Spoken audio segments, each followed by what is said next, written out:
Hello everybody and welcome back to Funny Stories with Oldschoolcurt. Today I'm going to talk about gym class back in the 80s and 90s.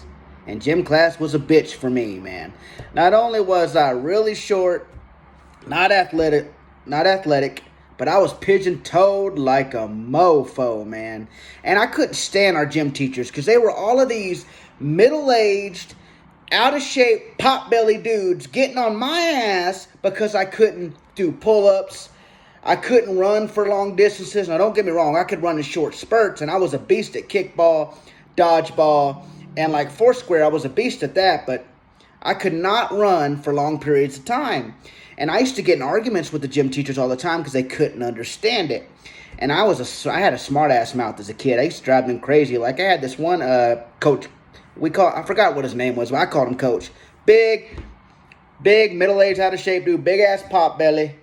He walks over to me and he's like, "Come on, Kurt, why don't you try harder? You can do it." And I was like, "I don't know, Coach. Why don't you eat a fucking salad every once in a while?" They just didn't understand, man. When you're short and you're pigeon-toed, and I was extremely bad pigeon-toed as a kid.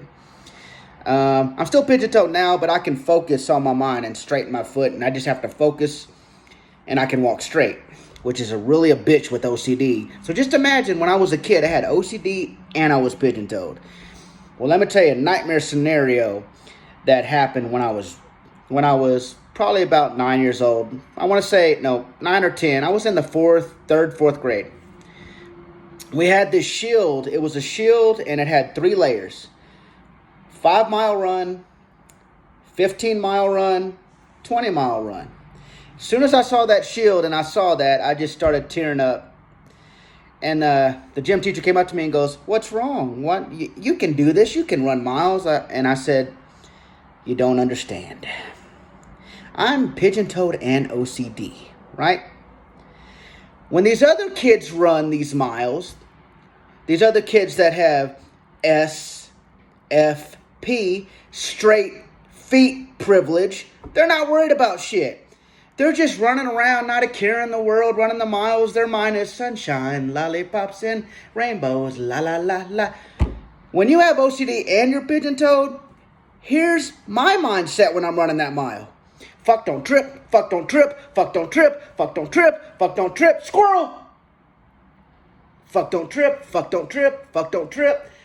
Because when you're pigeon-toed and you fall, it's a little bit different than people with straight feet privilege. Straight feet privilege, when they fall, they're just like, "Oh, I lost my footing, I fell."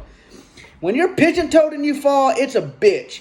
You're running, my right foot curves, hits my left foot tries to catch itself, so I look like a fucking crackhead trying to crip walk and shit.